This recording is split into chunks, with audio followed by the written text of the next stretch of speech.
Welcome to the Better Business Beat, your go-to source for insights, stories, and conversations that matter to our community.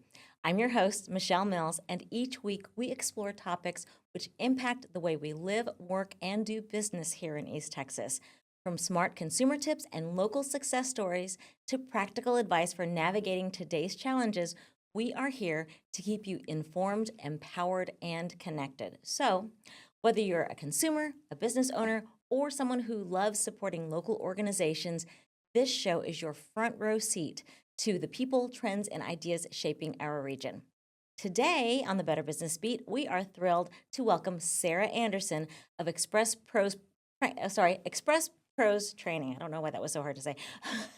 Born and raised and fully educated right here in Tyler, Sarah is passionate about equipping organizations with the tools which build strong teams and thriving workplace cultures.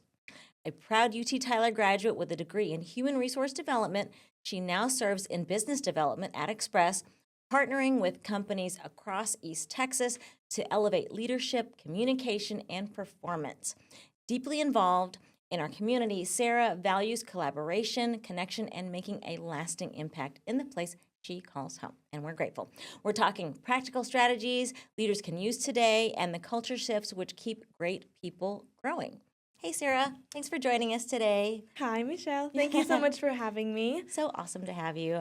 So before we get really into it, can you tell us a little bit about yourself, how you get started in this field, and why it's so important to you? Absolutely. I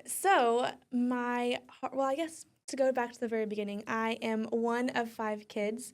Again, born and raised here in East Texas, and so had the privilege to get to witness lots of different dynamics, which is always so confusing to me, right? I was someone who did not like to share my toys, never understood why my parents had so many kids. Like, why not just stop? Hello. But through growing up with 4 siblings, the dynamics that were so completely different. We were raised by the same parents, had the same situations, ate the same food, lived in the same house, yet we all turned out so differently. And so going into my college career, really wanted to focus on how do I understand dynamics in the workplace more, right? I had a loving dad that went to work and came home every night, but I got to see how that kind of shifted, how work took so much from him, to whenever he came home to see us. It wasn't like, oh my gosh, he has so much energy, right? He's tired from the day. Oh, yeah. And so just kind of wanted to combine those two things in the business setting of the team dynamics and kind of working in your purpose and your passion, and how that can fuel you outside of work as well, so that it's not you work and then live, but you live. That's awesome. So how many siblings did you say you had? I'm sorry. 4 siblings. I'm second oldest. Okay. So I bet you do have some really good insights. I bet you're great at really being able to read people and being able to reach them. I try. I definitely use them as support for sure. So you've said that your dream is to bridge the gap between going to work and what true work can be. So what kind of inspired that passion for helping people find real purpose in what they do? Yeah. Again, going back to growing up with my dad, who went to work and was the main person that worked in our household, and then came home from work, and kind of seeing the way that work affected him, and also knowing that his passion was more wanting to build houses and design them, and had a real knack for those details.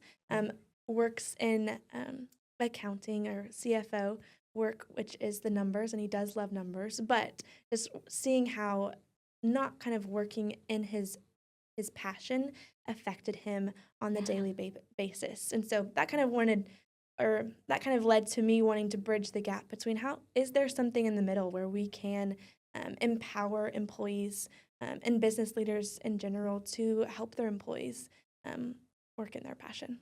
You made me think about I love doing assessments. I think self-awareness is so important, and I also think that a lot of people are just not self-aware. So we do all kinds of assessments in our office, and there are a couple of ones that we do that they talk. It shows what's your natural state is and what your, I forgot the term that's used, what your work is. I don't think they use your work state, but what your, when you're at work, you're in this state, and then you look at like what matches up, and if where they don't match up, that equals stress.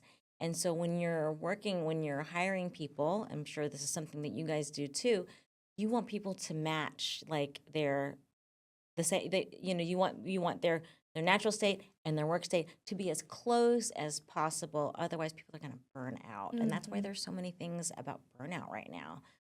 So are there any assessments that you like to use? Yes, absolutely. So initially, whenever I got out of college, was introduced to the Culture Index. Love that one. So used that for a while. And now working with Express Pros training, we use the OAD, Organizational Analysis and Design, which is a very similar tool. There may be some tension and competition in between the two, but both have the same purpose of Okay. that self-awareness piece. How do we get to understand our employees, the people that we work with? Those different dynamics. How do I lead someone that is wired differently than me? That their first instinct is not what my first instinct is, and so then again working in those habitual traits and how to move the business forward with the employee and not against them. So you've mentioned also that most businesses don't fail because of weak strategy, but because of leadership and culture gaps. What does that mean? Can you unpack that a little bit, and what does that look like in the life of a business owner? Yeah, absolutely. So when I say, I guess the leadership development side, yes, businesses have strategies, and that is important and good. I think a lot of times that leadership development is not intentionally put into those business strategies, right? Okay. And so we see that the business is moving forward and they're pushing and pushing and pushing the bottom line, pushing the envelope on innovation, but yet the people aren't developed to also move along with that. And so we see again that like we mentioned before, that burnout, that stress, people are pulled in different directions than what they were initially hired for. And so when you add that leadership development piece into that, it makes it so much more intentional that the business is not separate from an employee, but the business is its employees and its team, right? And so developing leaders comes first, right? You have to develop the leader to then develop the employee.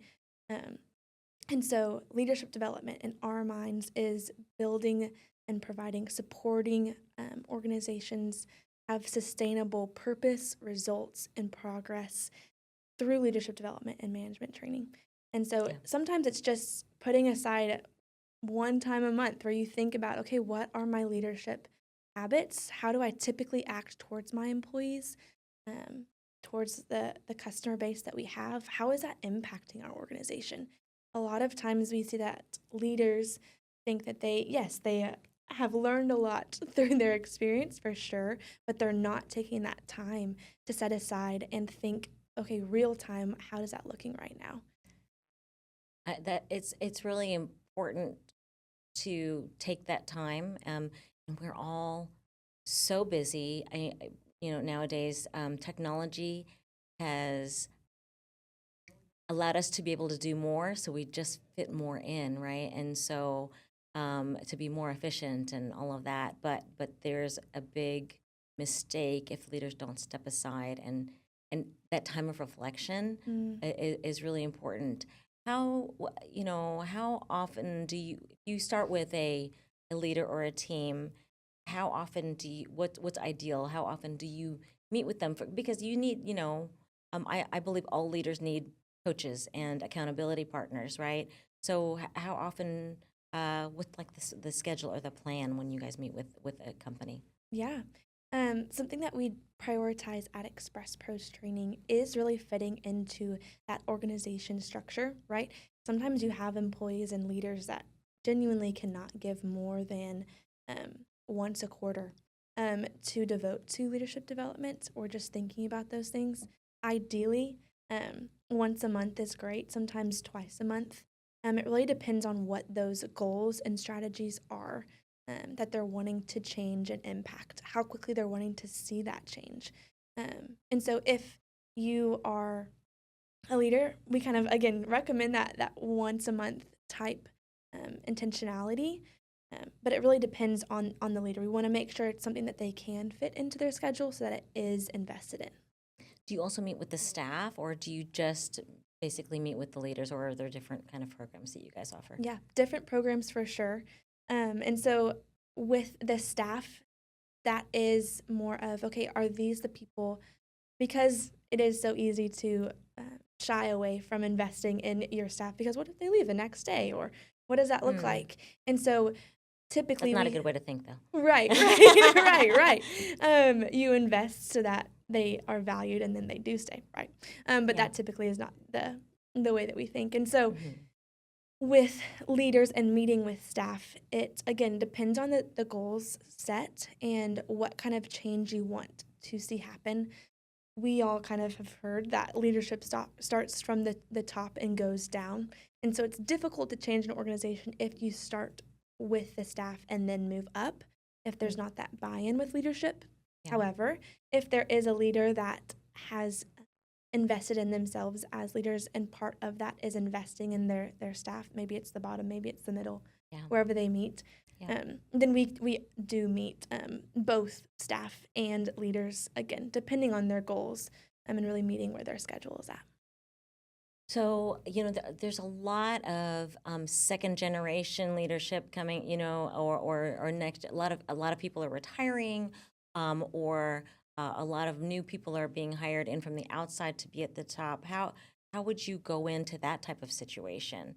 Because how can you really have a top down when there's like no bridge, no relationship? Have you ever had to deal with something like that? Absolutely. Generations is something that we talk about very often. And me as someone of a younger generation, it's my privilege to get to learn from the older generation and the wisdom that they do have. However, Seasoned generation. seasoned, experienced, as we call them. But getting to learn from them, but also keeping in mind that I not only need to be humble, but I think all of us in general need to be humble in, okay, what has changed? What do I not know? How can we all fill in the gaps in that way? And yes, we do see younger people leading older people, and that does come with a challenge, right? The older generation may be a little bit more stubborn in their ways because they have, again, more experience. They've been doing it for longer. And so, again, it's really going back to that self awareness piece. How do I meet them on their level? How do I communicate with someone to communicate to them, not to just add my own remarks or what I think is right? And so, leadership is not about who I am as a person, genuinely. It's about, okay, who are the people on my team and how can I bring them in?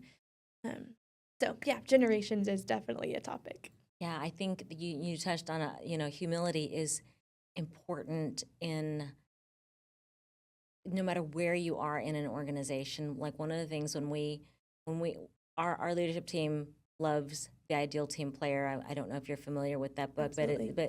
it is, if those of you who are watching have not, leaders or not, have not read that book.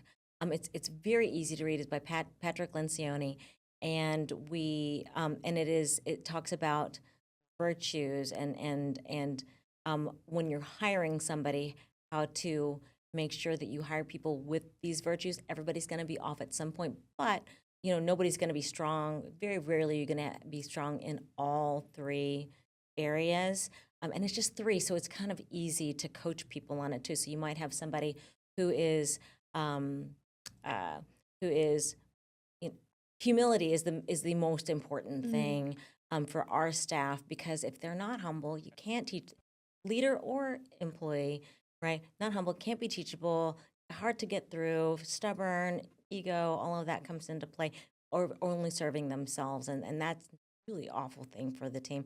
Other things can be trained around, but I'm not gonna. No spoiler alerts. If you want to learn about that, you should read the book. I highly recommend that book. Do you guys like that book as well? Yes, that was one of the first leadership books that I read by a Yay. mentor of mine. So, Humble, Hungry, and Smart is Yes. definitely um, a key to leadership and something that I base a lot of Yeah. my conversations and decisions on, for sure. And we do that in our interview process too, and we've had so many people that have interviewed with us, and they loved our interview process. we don't ask regular questions. We throw them off. I really want to see, are they humble? Mm. Are they driven? Do they have people smarts? Sorry, we did give it the spoiler alert There away, you but go. that's okay. But it's a really good book, and it's an easy, quick read. So there's no reason everybody shouldn't be able to read that book. But I love that. But humility is a foundation for leadership and just being able to get along in this world, to be honest. So. Yeah. If a leader recognizes that their team is disengaged or just working for a paycheck, right? From paycheck to purpose is really what we want to talk about today. What's the first step that they can take to start shifting culture towards purpose? Yeah. I think, and going back to that interview time and even recruiting, right? It's honestly the employee's journey starts before they join the team. And so once you start to notice that they are moving more towards that paycheck over purpose, it's difficult to get them re-engaged. Now there are tools and strategies that we can use to do that. But I think importantly, or more importantly, it is to focus on that in the interview process. Are you hiring that person to fill a seat, any seat, or are you hiring them for a specific seat to intentionally move your team along, right? Mm-hmm. And so when some of the reasons I guess you could see someone move more towards paycheck over purpose is they're feeling stressed or that burnout, which are two different things. Burnout is definitely more long-term, and stress is something that can be managed a little bit better short-term. And so something that we do with leaders is we take a second to really reflect on, okay, what has this employee's journey looked like? What were they initially hired for, and what does their role look like now? Bringing in that self-awareness piece. How are you as a leader contributing to adding value to that person over their paycheck, or instead of their paycheck, I guess?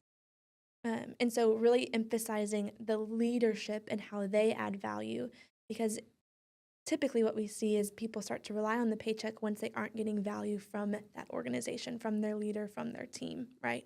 Mm-hmm. And so that culture shift can happen. It takes time. And it's not something that you can just go and watch a quick video on and you're like, boom, I've got it handled. I know exactly what to do. We all want a quick fix. Right. I mean, we live in a world, again, where Yes. technology provides us with some quick fixes. But internal change and interpersonal skills and interpersonal dynamics do not come from technology. ChatGPT can't solve it, sadly. And so when it comes to those people skills, it's really looking at who you are as a leader, who these your employees or that employee in particular is as an employee, and how can we partner with them to give them better goals to reach that actually coincide with their passions and their purpose. Things that add value to them, but also motivate them, right, over just the money. And sometimes money is a big motivator. And so that is something that we can add into those goals. But it shouldn't be the only thing, right? Part of that should be that value outside of that paycheck and emphasizing that. Right. I mean, money is a motivator, but and back to the quick fix, there cannot be a quick fix. These are people that have developed who they are over a lifetime, and everybody is different. So you can just imagine that it's going to take time to get there, right?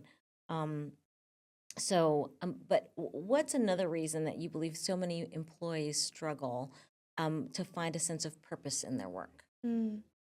Yeah, I think it starts early, honestly. Back whenever we are kids and we're being raised by our parents, there's a lot of outside experiences and things that transform us, that move us away from that initial purpose. And so, again, going back to my dad and the way that he came home from work, that moved me in a different way than it moved some of my other siblings, right? And so you'll see some of my other siblings that are all out in the workforce and doing great. I love them. But they are motivated differently than I am. Me, I'm more motivated by purpose. And some of my other siblings are more motivated by winning or getting the job done, or sometimes winning looks like more money. Sometimes caring for other people. I have a sister who's a teacher and does an amazing job at that. But it's interesting how those, again, we were raised by the same parents. Our dad did the same thing every time he came home, but yet we get different things from that. And that goes back to how we are all wired, right? Mm-hmm. And so I think the emphasis on money is placed early in school, in house, or in the home, and it's something that's hard to shift into. Okay, hey, you have something deep inside you, and I want you to focus on what is driving you internally. Because yes, the money is needed and will come, hopefully, but something that will fulfill you more is if you follow that purpose that you've been given. And so, yeah, I think it goes back to school, back to the house, and how we were raised.